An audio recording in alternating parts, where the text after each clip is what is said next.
7.5 মাসে অন্য সকলের মতো আমিও আশাহত হয়েছি। আমি আশাহত হয়েছি জোনায়েদ সাকির মতো। জোনায়েদ সাকি কিন্তু ইদানিং খুব বলছেন। আমি আশাহত হয়েছি সাইফুল হকের মতো।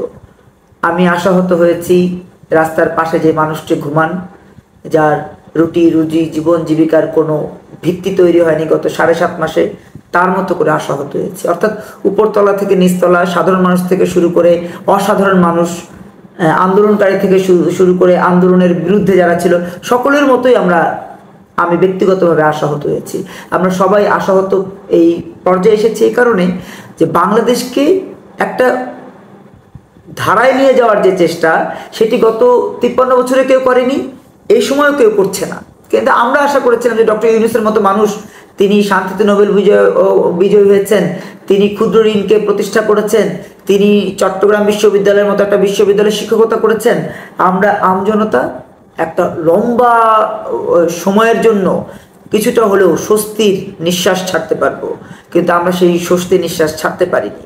কেননা ডক্টর মোহাম্মদ ইউনূস আমাদেরকে এই গত 7.5 মাসে অর্থনৈতিকভাবে দেউলিয়া করেছেন, সামাজিকভাবে বিভিন্নভাবে ক্ষতিগ্রস্ত করেছেন। আমাদের যে ভ্রাতৃত্ব বন্ধন, ভাইয়ের প্রতি ভাইয়ের শ্রদ্ধা, সেখানে তিনি ঘুণে ধরার ব্যবস্থা করেছেন। আমাদের মা বোনদের নিরাপত্তা দিতে ব্যর্থ হয়েছেন। দুর্নীতিকে তিনি প্রতিহত করতে পারেননি। টাকা পাচার রোধ করতে ব্যর্থ হয়েছেন। টাকা কিন্তু পাচার হচ্ছে প্রতিদিন। আগে একটা প্রক্রিয়া হতো, এখন আরেকটা প্রক্রিয়া হচ্ছে। হুন্ডির প্রক্রিয়া কিন্তু আরও বেড়েছে। সামগ্রিকভাবে আমরা যখন দেখলাম যে গুতেরেস আসলেন, গুতেরেসকে নিয়ে আবার তিনি বিভিন্ন ধরনের কথা বলছেন। গতকালকে তিনি চিটাগাংয়ের ভাষায় একটা বক্তব্য গুতেরেসকে উদ্দেশ্য করে বলেছেন যে আমরা ভয় পাবো না, ভয়ের কোনো কারণ নাই, তিনি তো এসছেন দূর থেকে, আমরা তো এখানের মানুষ, আমরা কেন ভয় পাবো। এভাবে তিনি চিটাগাংয়ের ল্যাঙ্গুয়েজে স্থানীয় যারা চিটাগাংয়ের এবং রোহিঙ্গা যারা, তাদেরকে তিনি আশাবাদী করছিলেন। তা আমি বলতে চাই, ভয় তো আমাদের মধ্যে আপনি ঢুকিয়ে দিয়েছেন তখনই যখন আপনার বন পরিবেশ উপদেষ্টা আমাদেরকে সেন্ট মার্টিনে যেতে নিষেধাজ্ঞা দিয়েছে। ভয় তো আপনি তখনও ধরিয়ে দিয়েছেন যখন আপনি বলেছেন ছাত্ররা নতুন দল করুক, আমি তাদেরকে নির্দেশনা দিয়েছি। ভয় তো আপনি তখনই ধরিয়ে দিয়েছেন যখন আপনার সামনে মাননীয় বাদ দিয়ে সেনাপ্রধান বলছে ডক্টর ইউনূস, শুধু ডক্টর ইউনূস বলছে। যেমন আমি আপনাকে মাননীয় বলতে পারছি না, ক্ষমা করবেন আমাকে। কেন ক্ষমা করবেন? কারণ আমি আপনার যে সম্মান, সে সম্মান দিতে ব্যর্থ হচ্ছি আপনার কাজের কারণে। আর গুতেরেসের ওই প্রক্রিয়া যদি কথা বলতে চাই, তাহলে সবার আগে যেটা বলতে হবে সেটা হচ্ছে বাংলাদেশের যেই সার্বভৌমত্ব, সেটি এখন চরম রকমের হুমকির মুখে। তার প্রথম পদক্ষেপ হচ্ছে আমরা গত 8.5 মাসে ভারতের সাথে কোনো মীমাংসায় যেতে পারিনি। গুতেরেস তো অনেক পরের কথা। ভারতের সাথে কোনো